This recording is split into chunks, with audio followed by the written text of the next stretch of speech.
Hello everyone and welcome to my carbonara tutorial using only 4 ingredients the traditional Italian way. So there are some mistakes that I made during the making of the video and I will address them as they come.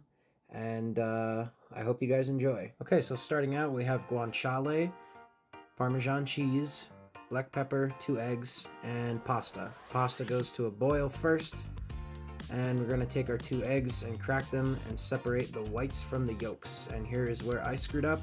I was not able to purchase the proper cheese. I ended up having to use shredded Parmesan instead of grated. And it's supposed to be pecorino romano, but it was a Sunday and the grocery store did not have any. So I tried to crush up that cheese with my fingers and it didn't really go too well, but when it melted it incorporated pretty decently. So we separate our 2 eggs, and you can see that that's kind of shredded and crushed a bit, but you're going to want to use grated for better results, and I ended up actually using 2 more egg yolks in this mixture along with some pasta water while the pasta was boiling. And that's how I was able to achieve this different consistency here. It's a little more chunky than if I would have used grated. Then we take our guanciale that is cut into decent sized chunks and fry it in the pan till it's basically almost all the way cooked. Then take the guanciale out of the pan. You're going to want to use all of that beautiful grease.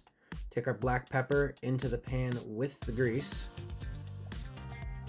It releases the flavor upon heat, and then we're going to kind of toss it around a bit and let the heat work a bit.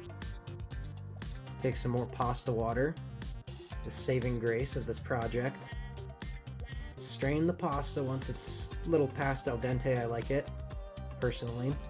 It's not really going to cook much when it's in the pan. Then we start loading our pasta directly into the pan so it can kind of soak in all those guanciale fats with pepper. And I tried using my hand at first and I didn't work too well. It was a bit hot, so I had to use the scoop. And I did not use all of the pasta because it was a large quantity. So I made for about 4 people. Used for about 4 people. And we're still going in with our pasta. Now, guanciale over the top of that.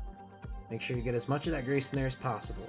You're going to slowly add pasta water here and there. And then dump your egg cheese mixture directly on top of that big pile.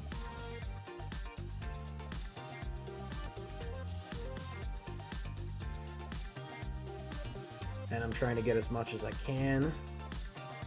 And then we're just going to start tossing it on low heat till everything's fully incorporated. You want to make sure that you're not on the heat too much, or else eggs will start to scramble, and you don't really want scrambled eggs in your pasta. But it takes a while, especially because the chunks that I have here are, again, shredded, not grated. So just keep tossing and tossing until it's fully incorporated.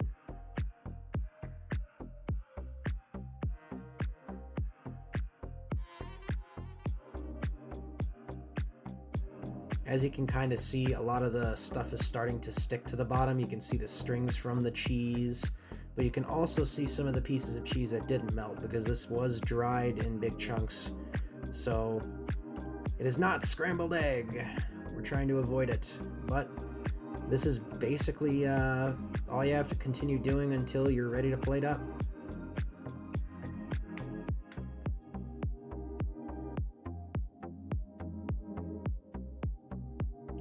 And here we go into a bowl. I had it mixed and tossed into that Tupperware, and I hate myself for scraping the edge of my fork on that dish there, but I didn't have tongs because I tossed them into the sink. Don't worry, it'll get cleaned up though. And the final product is just pure perfection. Look at that.